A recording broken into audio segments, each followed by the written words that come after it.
Most of you don't need boundaries. What you need is a pause button.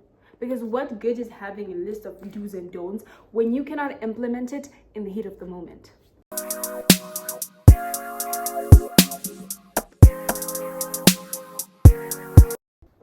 See, your problem is that you let your emotions control you. You let your emotions run everything for you, and you let your emotions get in the way of everything. I mean, you let your emotions ruin your relationships. You let your emotions take control and ruin your opportunities. You make them ruin your image. Do you know how serious having a good image is? And then you also let them make you predictable. I mean, you literally make your emotions so vulnerable to the point where everybody knows that if I say something to this girl at a specific time, or I just say something like this to them, they're gonna react stat.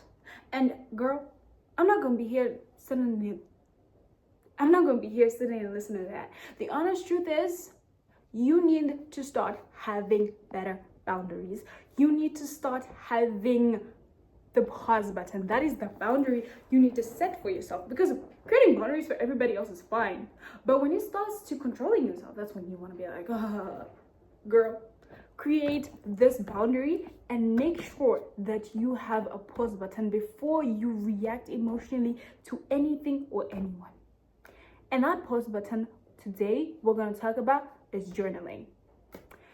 So yeah, here's why you should journal. Because there are a lot of things you could possibly do. You could just take a breather, step back, but I highly recommend you journal for this one simple reason. Number one, it slows down your nervous system. Like, it literally makes you think clearer. So every single time you feel the need to explode, to explain yourself, to literally just vehemently show that you are having a disagreement with whatever is happening there, whether it is that you want to cry or you want to do anything, take a moment, step back, journal. You could take a normal book like this, write down what you want to write, or you could literally take your phone. Like, literally, you could just take your phone and be like, open notes app, let me type, and you're done. Like, it's as simple and as clear as that. The reason why journaling is so good for you is it separates the fact from the story. Listen, I had a problem too. I used to be the most unobjective person. Like, literally every single thing you would do, I would take it and I would put so much emotion into it, and then it became a whole contorted different meaning from what actually happened. So when you decide you want to journal, you sit with yourself, you write, what happened today? Okay, Miriam, that's good. Okay, what's gonna happen the next day? Okay, wow. All right, so yeah, now I know what happened.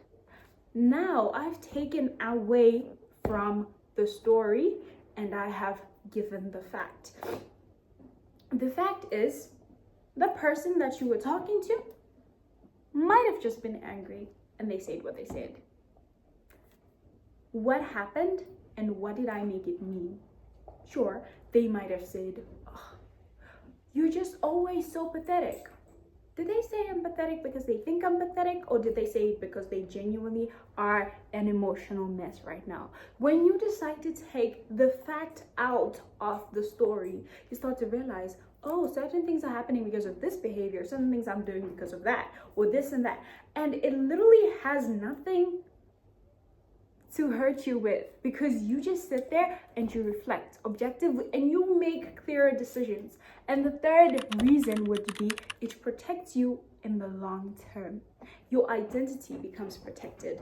You're no longer known as the girl that reacts to every single little thing that happens. You're no longer known as this angry girl that will always react. You're no longer known as this sister that's always in a bad mood or something. You become a person who can control yourself, a person that has the power to take back power that you give to other people.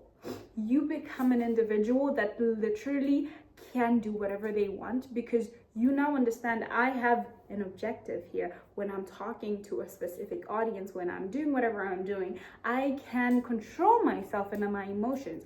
And in the long run, right, once you start journaling, you become clearer on your thoughts. You become so much easygoing with everything that you do, and you even see it in the way you converse. It becomes less about emotional reactiveness and more about literally you just being a person that understands the differences and certain activities that are happening. I'm gonna give you the journaling formula. What is my journaling formula? It consists of about 5 steps. And these 5 steps are: write what happened objectively. Don't put emotion into whatever's happening. Write what happened as it happened. You woke up, this, then that happened. Write it as it is. Not, oh, but then they said this, and then I think they thought this. What did they say? Like, did they say you have a big head? Write that they said you have a big head. Don't put emotion into it. And then I was like, and then I felt like, no. Write it as it was. Write what they said, how they said it, how they behaved, or whatever happened, whatever incident occurred. If a building fell from the right to the left, write that the building tumbled from the right to the left. Write it objectively, not emotionally, not subjectively, objectively, exactly as it happened. Number 2, write what you felt later. After you write objectively, you write what you felt. What did I feel in this moment? How did I feel in this moment?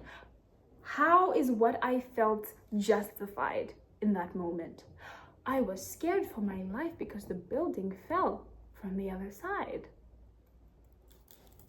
See, you're already processing the trauma, the emotions and everything. So the fun thing about journaling is that when you're writing it, right, you don't have the capacity to put 800 and something words, because it gets tiring. So you're just gonna get straight to the point. Right there. That's the whole trick. All right, that's the whole trick of the book. That's the trick, right? And then step 3, what did you want to say? Like, what did you genuinely want to say in that moment that you did not say? Like, probably they said something uncanny or genuinely uncouth or something that's just so rude to you, right? You didn't react in that moment. That's number 1. You didn't react in that moment. But when you did, now when you're writing it down, you're like, what did I want to say? They said you have a big head. And I was like, oh, okay. Well, you have really big ears. I wanted to say that. See, now when you confront yourself for the negative things that you were probably going to say in that moment that you didn't say, we have growth. You literally see the negative things that you would have done. Because now you are asking yourself this question, okay, what was it going to do if I had decided that I was going to tell them they have big ears? Nothing. It wasn't going to do anything. Like, honestly, it wasn't going to do anything. And I'm like, okay, so now I know this. Now I know what to improve. Now I know what's wrong. You go forward and you write what outcome you actually wanted to get from this. So you really wanted to tell them that they have big ears too. What was the outcome? You wanted to have their feelings back, right? And what was that gonna do for you? Nothing, right? Probably you wanted your feelings and the hurt you had to be rejected and justified. Now you know what outcome you really wanted, and you avoided damaging your relationship with that person or your reputation for being called an emotional rag or a person that overreacts. Now you know what you wanted to say and why you wanted to say it. Now you can find a better way to say it. Thus comes to step number 5. Choose the response that aligns with the person that you are becoming. And I mean, the best self-loving version of yourself will be when you decide, oh, okay, so I now know why I wanted to say what I wanted to say. Now I'm gonna try and figure out how I can say it better. Instead of saying, oh, you have big ears, so instead of saying that, okay, but you have big ears too, yada, yada, yada, yada. Now what you're gonna say is, hey, When you said I have a big head, that hurt my feelings. That made me feel yada yada way, yada yada they, yada yada that. Right. And then you move on with life. It's as simple as that. Because the problem is, right, if you still feel angry after all doing all of that, highly unlikely, but if you still feel angry after that, just stay silent. Calm down. Let it simmer. Let it boil down. Let it become calm. And then you can go back and talk to that person objectively from a clearer perspective and a clearer mind, and you're going to see just how easy it is to maintain specific relationships or whatever or not. And you also protect your image through it all. You protect your image. That is the best outcome you could possibly have from this. And when you do this, let me tell you something. When you decide you want to stay quiet, you not only get your freedom, you get your power back, and you literally are not going to be predictable, because now you know what not to do. But I'm gonna tell you this, it's okay to be angry, it's okay to be feeling, it's okay to shed a few tears in the moment, but don't overexert yourself enough to the point where you have to continue to do something like, oh, now I know this person's gonna cry, so I'm gonna keep doing it because I'm a miserable person. I don't want you to be miserable too. But when you step aside, when you neglect the fact that they want to hurt you, you're going to see just how much power you have over yourself. And practical ways where you can try this is when you feel like sending a long message. We all know those long messages that are so emotional and they're so reactive, you know, those long messages that just we know those long messages. I think everybody's seen them, those long texts, or basically in the moments where you're like, I feel like I need to. You don't have to make another person your baggage carrier. Carry your own baggage, deal with it, work with it, because behind working with it for yourself, that is where the power comes from, and that is where the power will always be. And in the heat of that moment, right after you feel disrespected, right after you feel jealous or whatever, script it, write it, reflect on it. But don't you dare react to it. Okay, do whatever else you might need to do, but don't you dare react to it. You can decide, okay, so I'm gonna write down what I feel instead of going, oh, who's that person? Yada, yada, yada, yada, yada. Ask yourself. There's so much work you could possibly do to yourself before you react and damage a relationship or do something that was unnecessary from the beginning. Literally. Like, stop creating problems for yourself that don't need to be there.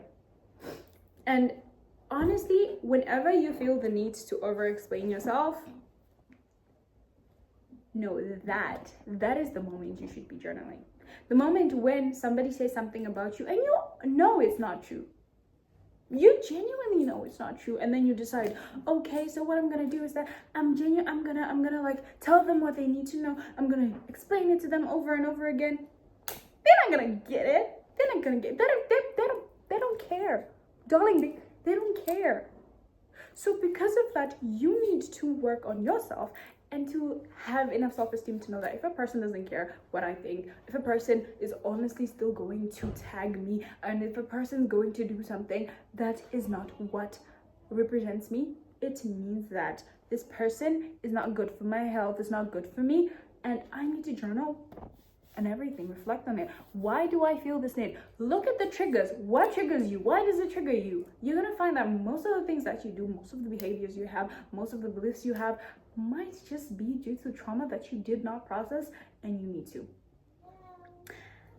And I'm gonna tell you this, every single time you feel the need to prove yourself, it is time for you to journal. You feel the need to prove for yourself? Journal. Prove, journal. Simple, clear. It's like, if you need to prove yourself, it means you need to journal. It's an easy trick. And yeah, I'm gonna tell you this clearly. Anyone can react. See, anybody can react, but only if you can pause and think about it. And those are the ones that have control. Those are the ones that have power. And those are the ones that love themselves enough to know they don't need to justify themselves. And honestly, power isn't in reacting fast. Power is in choosing yourself again and again and choosing your response carefully. Yeah, so I think I'm done for the day.